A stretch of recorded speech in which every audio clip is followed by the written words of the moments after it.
आपके समक्ष धर्म, जीवन, मनोविज्ञान, अध्यात्म से संबंधित वीडियो लेकर आता हूँ।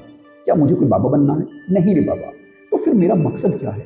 साथियों, जीवन के हर पग पर अनेक ट्रैप है जिन पर कहीं न कहीं हम सब फंस जाते हैं और फिर कंप्रोमाइज करने के अलावा या जान देने के अलावा कोई चारा नहीं बचता। मैं चाहता हूं कि आप इन दोनों से बच जाओ और जीवन में ऊंची से ऊंची उड़ान भरो। और मेरा मकसद ज्ञान देना भी नहीं है। मैं तो बस ये चाहता हूं कि आप 24 घंटे में से 24 मिनट स्वाध्याय के लिए अपने मन और अस्तित्व की गहराइयों में झांकने के लिए समय निकालें और अपने अंदर के अवतार को प्रकट होने दें, क्योंकि तुम वह हो, दाउ आर दैट।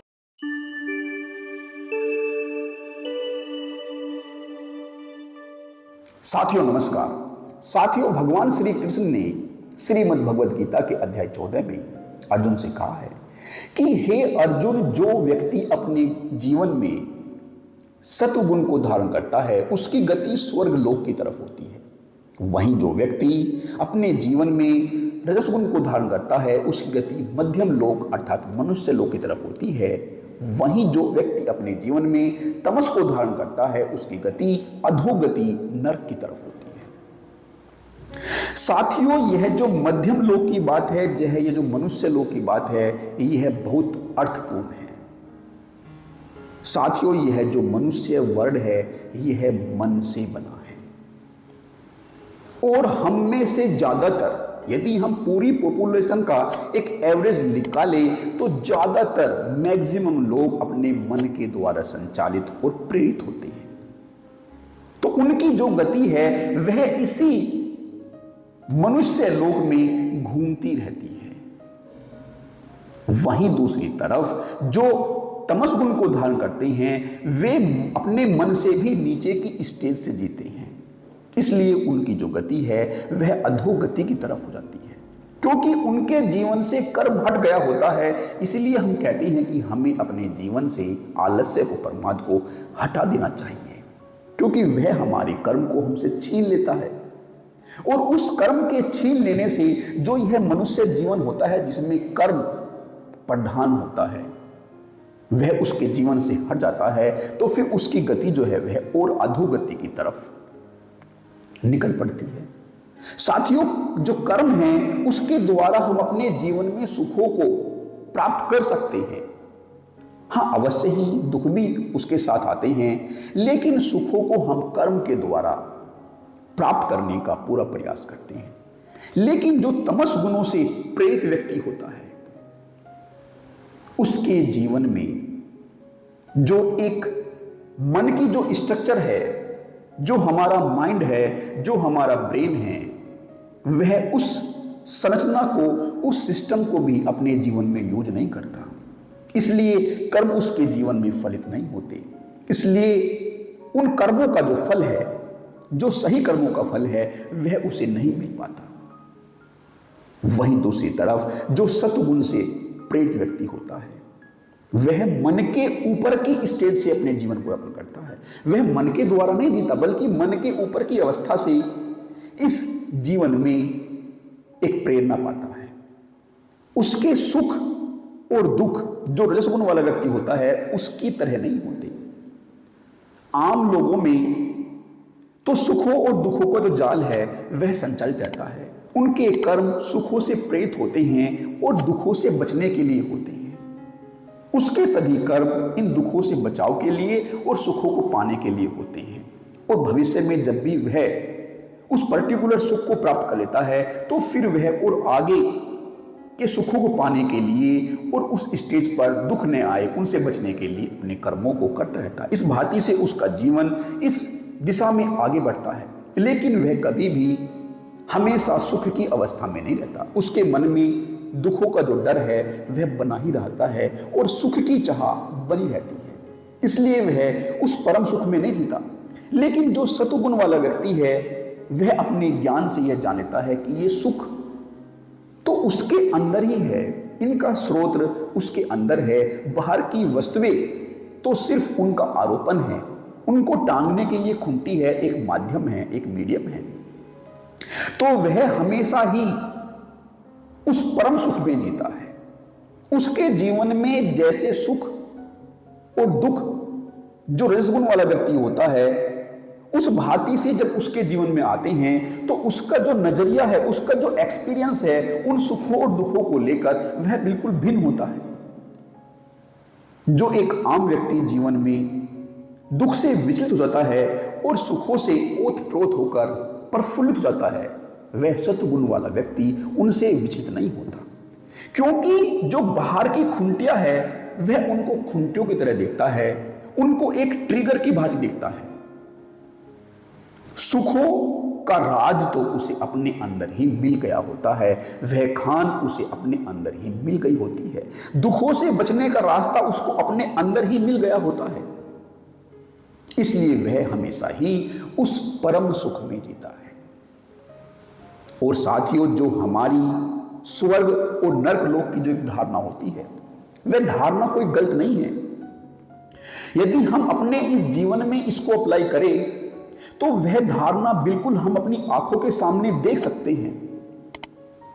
हम इसको एक हाइपोथेटिकल कंडीशन के रूप में समझने का प्रयास करते हैं कि हमारे जीवन में सुख आते हैं और कभी दुख भी आते हैं, और हम अपने समाज में ही कुछ ऐसे व्यक्तियों को, ऐसे परिवारों को देखते हैं जो हमसे ज्यादा सुखी होते हैं, तो हमारी भी चाह होती है कि हमारे जीवन में भी वैसे सुख आए।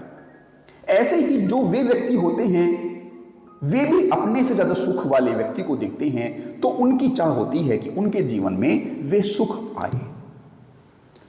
और साथियों, यदि एक ऐसी कंडीशन, बाहर की जो परिस्थिति, जो बाहर का वातावरण है, इस भांति से नियोजित हो जाए कि जो बाहर की वस्तुएं हैं वे उसको परिपूर्णता में मिल सके, तो वह उस सुख को अनुभूत करने में कामयाब हो जाएगा। साथियों, सुख का मतलब क्या? कि जो वस्तुएं वह चाहता है उसको वे मिल जाए, यही उसके लिए सुख होता है। हमारे लिए यही तो सुख का मतलब होता है कि हमारी चाह पूरी हो जाए। तो यदि इस भांति से हमारी चाह पूरी होगी तो हम उस परम सुख में होंगे। लेकिन स्वर्ग में वस्तुओं की चाह नहीं होती, वहां तो बिन चाहे ही वह अवस्था हमेशा मौजूद रहती है। जो सुख की, परम सुख की अवस्था है, वह स्वर्ग में वस्तुओं पर डिपेंड नहीं करती। वहां उनको वस्तुओं की चाह, उनके मांगने की चाह उनके अंदर नहीं होती। वहां तो बस सुख बरस रहा होता है, ठीक वैसे ही जैसे सत्वगुण वाले व्यक्ति के अंदर सुख बरस रहा होता है। बाहर की वस्तुएं तो बस एक माध्यम होती है उस सुख को रिप्रेजेंट करने का। ऐसे ही जब वह सत्वगुण का जो, यदि हम उसको और एक्सप्लोर करें, उसको और एक्सपेंड करें, तो हम उस परम स्वर्ग की भी धारणा को साकार होते हुए देख सकते हैं कि किस भांति से उस अवस्था में, जब सुख तो, परम सुख तो हमारे अंदर है और बाहर की वस्तुओं की जो हमारी चाह है, वह चाह खत्म करने की बात नहीं कर रहा हूं मैं, वह चाह यदि हमारी बिना चाहते ही पूर्ण हो जाए तो फिर हम उस स्वर्ग लोक में ही अपने को पाएंगे। लेकिन जीवन का उद्देश्य केवल स्वर्ग लोक तक ही ठहर जाना नहीं है। जीवन का उद्देश्य तो उस परम आनंद को पा लेने का है, उस स्वर्ग से भी ऊपर निकल जाने का है। और यह तब होगा जब व्यक्ति सत्वगुण से भी ऊपर निकल जाएगा, जब वह इन तीनों गुणों के पार निकल जाएगा, जब वह गुणातीत हो जाएगा, तो वह उस परम आनंद को उपलब्ध कर लेगा।